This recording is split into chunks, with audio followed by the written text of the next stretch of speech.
stop breathing right now, because the air you are breathing is poisonous.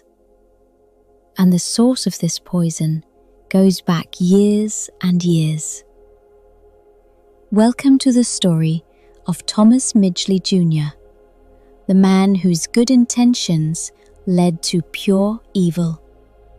And of course, welcome to the Midnight Engineer. So, what is the verdict on Thomas Midgley Jr.? He was not an evil man. He didn't want to destroy the world. He just wanted to solve problems. He's the perfect example of the law of unintended consequences. He looked at the engine, not the air. He looked at the fridge, not the sky. He's a warning to every engineer, every scientist, and every creator. Before we drift into tonight's story, please take a moment to subscribe. It helps our signal reach further through the night. Now, settle in, close your eyes. Tonight, we are going to talk about a genius, a man who held over 100 patents, a man who was loved by the scientific community. His name was Thomas Midgley Jr. You might not know his face, but you breathe the air he changed. Historians have a very heavy sentence for him. They say he had more impact on the atmosphere than any other single organism in Earth's history. And the terrifying part, he didn't mean to do it. He thought he was fixing the world. But in reality, he was slowly poisoning it. From the lead in our gasoline to the hole in the ozone layer, his fingerprints are everywhere. He was the accidental architect of disaster. And his death? Well, let's just say his final invention was the only one that truly worked perfectly on him. So, take a deep breath. Let's unravel the tragic, toxic story of the most dangerous engineer who ever lived. Let's go back in time. The year is 1916. The world is different. It is louder, but also simpler. Cars are becoming the new kings of the road. The Ford Model T is everywhere. But there is a problem. A very annoying problem. It is called the knock. Imagine you are driving a car in 1916. You press the gas pedal to go up a hill, but instead of a smooth power, you hear a sound. Clang, clang, clang. It sounds like someone is hitting the engine with a hammer. This was not just a noise, it was a failure. The engine was shaking. It was losing power. It was overheating. Engineers hated this sound. It was the sound of inefficiency. It was the sound of bad engineering. Enter our main character, Thomas Midgley Jr. He was young. He was ambitious. He was working for a company called Dayton Engineering Laboratories, or Delco. His boss was a legend named Charles Kettering. One day, Kettering called Midgley into his office. He said, "Midgley, we need to stop this knock. If we don't stop the knock, the car industry cannot grow. We cannot make faster, stronger engines." It seemed like a simple task. Just find something to put in the fuel, something to make it burn smoothly. Midgley smiled. He thought he could solve it in a few weeks. He had no idea. He was about to start a journey that would take years. A journey that would lead him to the darkest corner of the periodic table of elements. Midgley turned his lab into a kitchen of chemicals. He was looking for an anti-knock agent. He tried everything, and I mean everything. He tried iodine. It worked. The knock stopped. But iodine was too expensive, and it turned the engine into a rusted mess. He tried camphor. He tried aniline. He tried selenium. Selenium was interesting. It stopped the knock. It was powerful, but it had a side effect. It smelled. It didn't just smell bad. It smelled horrific. It smelled like rotting garlic and old onions mixed together. The smell was so strong that when Midgley went home, his wife wouldn't let him in the house. He had to sleep in the basement. He smelled like death. So, selenium was out. The search continued. Days turned into months. Months turned into years. Midgley and his team tested over 33,000 different compounds. Can you imagine the frustration? 33,000 failures. But Midgley was stubborn. He was a mechanical engineer, not a chemist. He looked at chemistry like a mechanic looks at a car. He wanted to take it apart and see how it worked. He pulled out the periodic table, that chart of elements that hangs in every science classroom. He looked at it differently. He looked for patterns. He started to focus on the heavy metals, the elements at the bottom of the chart, the dangerous ones. He moved his finger across the table. Silicon. No. Germanium. No. Tin. Maybe. And then, his finger landed on element number 82. PB. Lead. Lead is a heavy, grey metal. Humans have known about lead for thousands of years. The Romans used it for pipes, and the Romans also went crazy because of it. Lead is a neurotoxin. That means it attacks the brain. It is dangerous. Everyone knew it was dangerous. But Midgley wasn't thinking about health. He was thinking about the engine. It was December 9th, 1921. Midgley mixed a tiny amount of a compound called tetraethyl lead into the gasoline. Just a few drops. He poured it into the test engine. He waited. He pushed the engine hard. He made it climb a virtual hill. And silence. No knock. The engine purred like a kitten. It was smooth. It was powerful. It was perfect.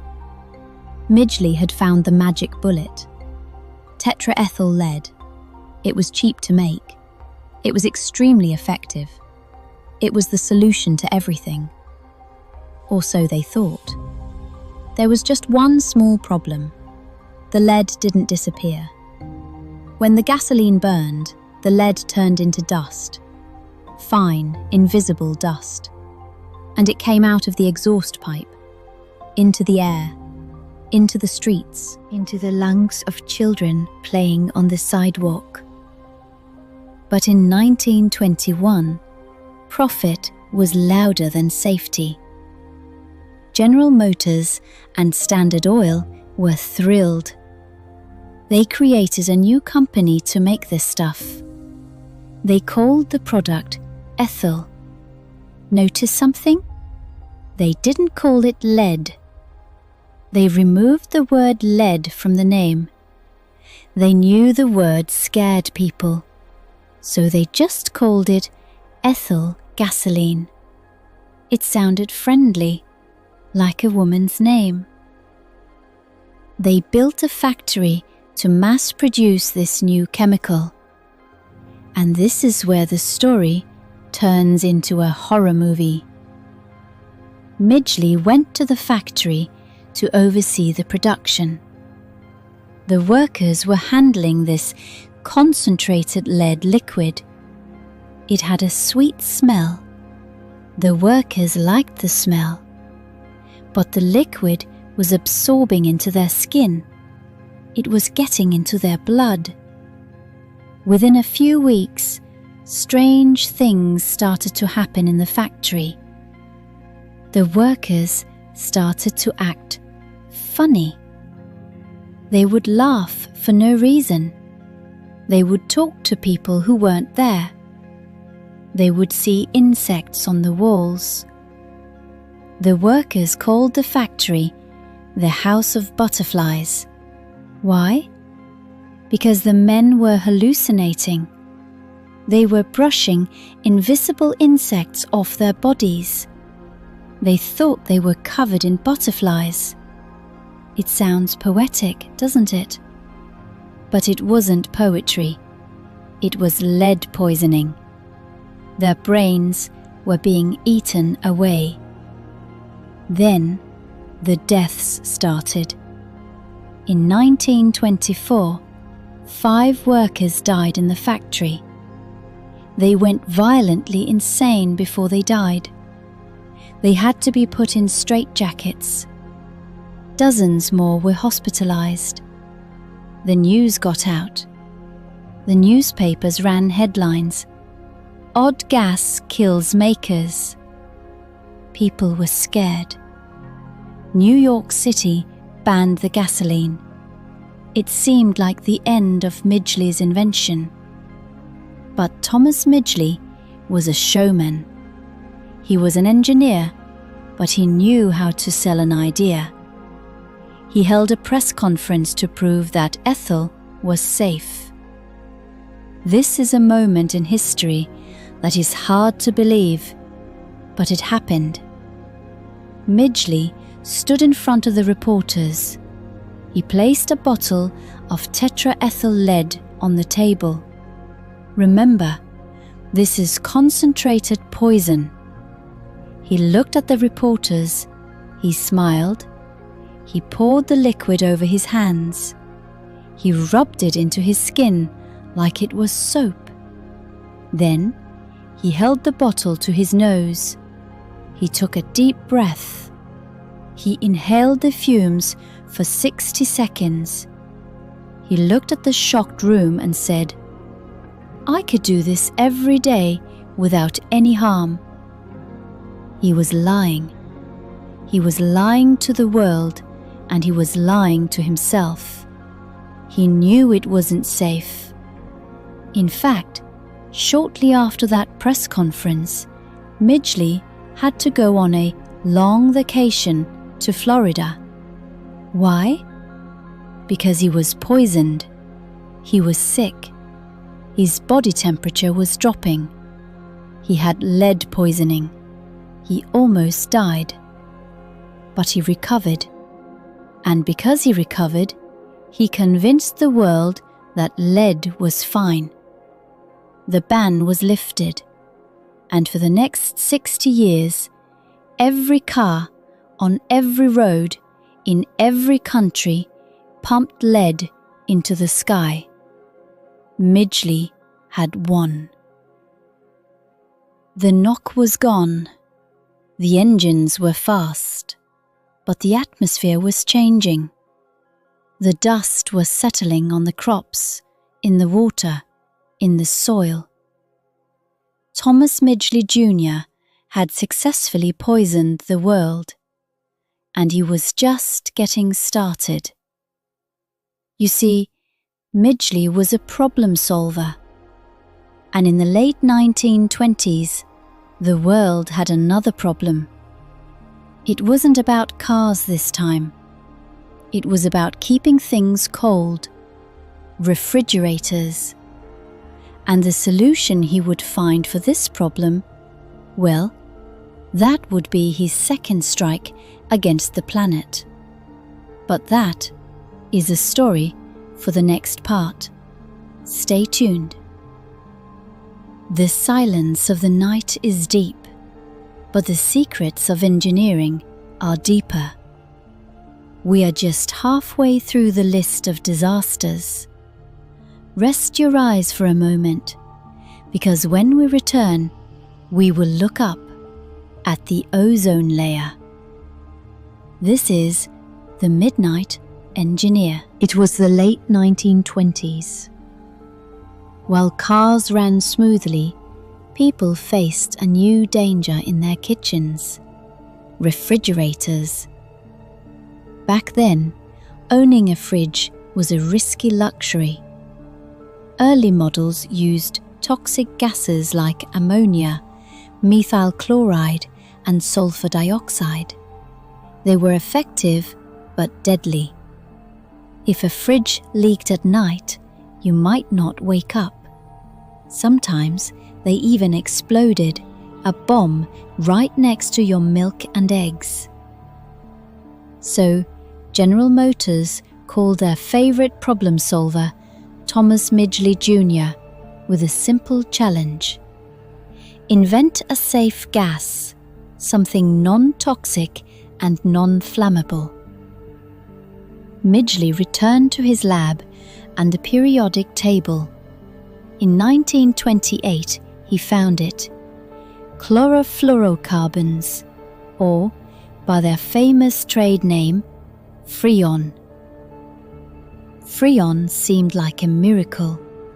It was chemically stable, non-poisonous, non-flammable, cheap and efficient, the perfect engineering solution.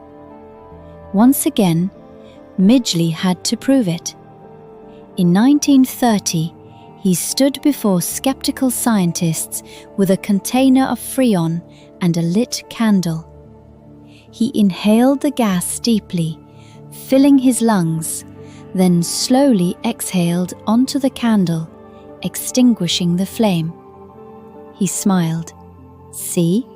It didn't kill me, and it didn't explode." The crowd cheered. Freon was the future. Soon, it was everywhere: fridges, air conditioners, making summers bearable, and spray cans like hairspray and deodorant. Every hissing sound was Midgley's invention, flying into the air. Billions of tons of it. For 40 years, we thought it was magic. We were tragically wrong. Freon had a secret life. On the ground, it was safe, but Freon is light. It floats.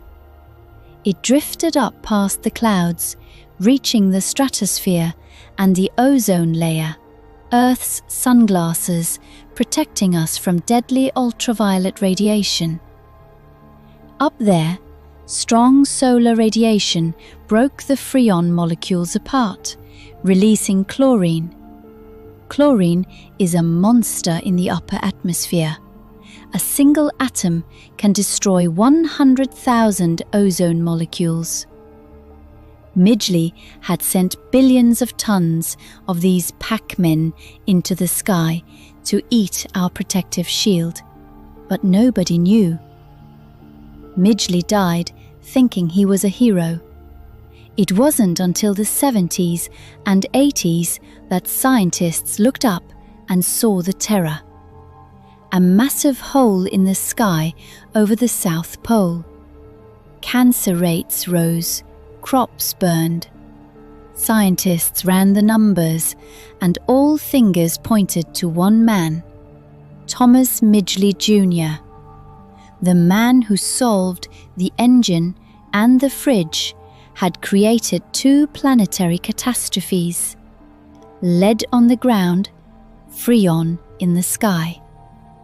He was the first human to single-handedly change the Earth's atmosphere. But Midgley's story isn't just about chemicals, it's about control. He spent his life trying to bend nature to his will, but nature fights back. In the end, when his own body failed him and he lost control of his muscles, he tried to engineer one last solution: a machine to save himself. Unlike lead and Freon, this machine would not hurt the planet. It would only hurt him.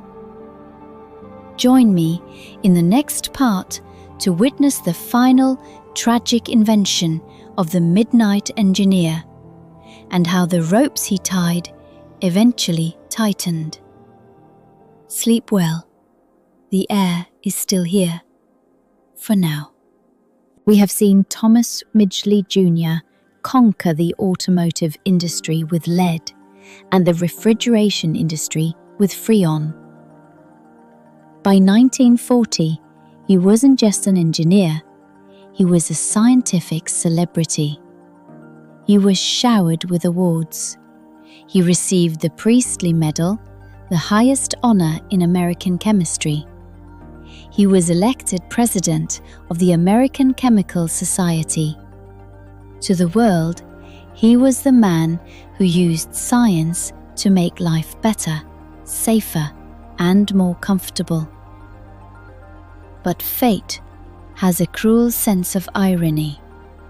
In 1940, at the height of his fame, Midgley was struck by a new enemy. Not a chemical, but a virus: polio. The disease was merciless. It left him severely disabled, paralyzing his legs. The man who had moved the entire world was now unable to move himself.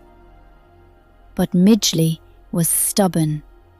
He was an engineer, and to him, paralysis was just another mechanical problem waiting for a solution.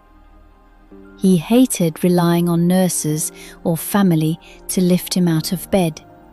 He wanted independence. He wanted control. So, he did what he always did. He invented a machine. Using his knowledge of mechanics, he designed a complex system of ropes, pulleys, and bars installed over his bed. It was an intricate web engineered to let him hoist his own body up and turn over without help. It was brilliant. It was precise. It was his final masterpiece. For a while, it worked. He could lift himself. He felt like he had conquered nature once again. But there is a rule in engineering. The more complex a system is, the more likely it is to fail.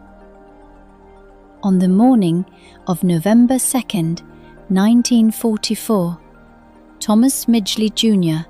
was alone in his room. He tried to use his machine, but something went wrong. Perhaps a pulley jammed, perhaps a rope slipped. We will never know the exact details, but we know the result. The ropes, designed to lift him up, began to wrap around him. He got tangled. The complex web became a trap.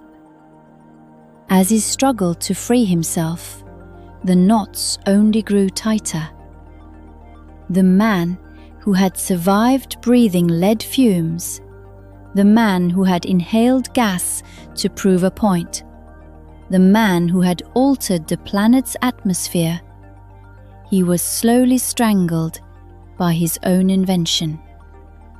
He died in his own bed, killed by the very machine he built to save himself. It was a quiet, lonely end for a man whose actions were so loud. Midgley was gone, but his legacy, the chemicals floating in the sky and the lead in the soil, was far from dead. The world mourned him as a hero. They had no idea that the real horror was still to come. The ticking time bomb in the ozone layer had not yet exploded. Join me in the final part where we fast forward to the future, discover the hole in the sky, and deliver the final verdict on the Midnight Engineer. Sleep well, and be careful with the knots you tie. We have reached the end of our dark journey. When Thomas Midgley Jr. died in 1944, strangled by his own ropes, he was buried as a hero. The world believed he had given us the gift of speed and the comfort of cold air. But the atmosphere has a long memory, and it does not forgive easily. For 30 years, Midgley's inventions, lead and freon, worked silently. But in the 1970s and 80s, the sky began to confess. First, it was the lead. Doctors realized that the safe levels of lead in our blood were actually lowering the IQ of entire generations. It was linked to heart disease, crime, and developmental issues in children. The knock in the engine was gone, but the cost was the human mind itself. Then came the bigger shock. In 1985, scientists in Antarctica looked up and confirmed a nightmare. A massive hole in the ozone layer, the shield that protects all life on Earth, was disintegrating. The culprit? Midgley's miracle gas, Freon. It turns out the molecules he created are incredibly tough. They survive for 100 years, drifting up to destroy the atmosphere. We are still breathing the ghosts of his 1920s experiments today. But this story has a rare, hopeful twist. Terrified by the hole in the sky, the world did something unprecedented. We united. In 1987, the Montreal Protocol was signed. Nations agreed to ban CFCs. It remains the most successful environmental agreement in history. We stopped the bleeding, but the scar remains. So, what is the verdict on Thomas Midgley Jr? He was not an evil man. He didn't want to destroy the world. He just wanted to solve problems. He's the perfect example of the law of unintended consequences. He looked at the engine, not the air. He looked at the fridge, not the sky. He's a warning to every engineer, every scientist, and every creator. Just because you can build it doesn't mean you should. Midgley changed the world more than any general or politician. He painted the sky with poison and washed the streets with lead. And in a final poetic justice, he was the first victim of his own complexity. Thank you for listening to this tragedy of errors. If you enjoyed digging into the past with me, please subscribe to The Midnight Engineer. There are many more stories hidden in the dark. Turn off your screens, check your knots, and sleep well. I'll see you in the next nightmare.